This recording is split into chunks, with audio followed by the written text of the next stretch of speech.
TFC spiritual ప్రేక్షకులకు స్వాగతం. ఈ వారం రాశిఫలాలు పరిశీలిద్దాం.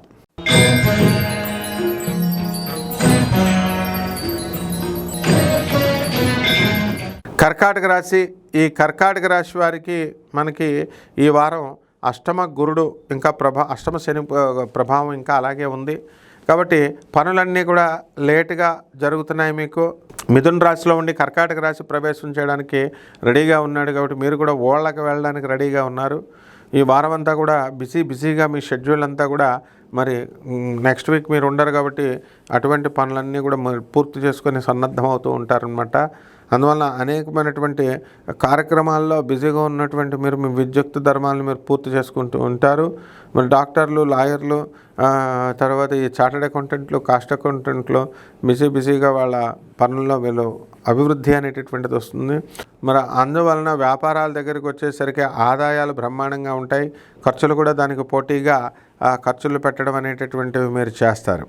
కాబట్టి ఈ రకంగా దూరపు బంధువులు అందరూ కూడా కలిసేటటువంటి అవకాశం ఉందనేటటువంటి సంతోషంతో మీరంతా కూడా ఖుషీగా ఉండడం అనేటటువంటివి జరుగుతాయి. ఇక ఈ వివాహాల్లో మనకి వివాహాలు కాబోతున్నాయి. మరి బంధుమిత్రులందరి దగ్గరికి వెళుతున్నాం. మనకి ఏ మ్యాచ్ మనకి చక్కగా వస్తుంది, కుదురుతుంది, మనం చూసుకోవచ్చు అనేటటువంటి ఉద్దేశంతో వీళ్ళంతా కూడా వెళ్ళడం అనేటటువంటివి జరుగుతాయి. మరి తప్పకుండా మీ యొక్క వివాహాలు ఇవన్నీ కూడా మీరు అక్కడ చూసుకోవచ్చు.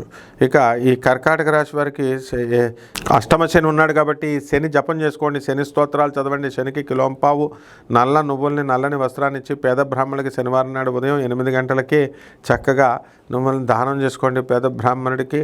అలాగే ఈ యొక్క నవగ్రహాల చుట్టూ మీరు ప్రదక్షిణలు చేసుకోండి. చక్కగా నల్లని వస్త్రాలని మీరు ధరించండి శనివారం నాడు. తర్వాత మీరు మహాకాళి అమ్మవారి యొక్క మంత్రాన్ని మీరు జపించడం ద్వారా మీకు అద్భుతమైనటువంటి ఫలితాలు మీకు ఈ వారంలో జరుగుతాయి. శుభమస్తు.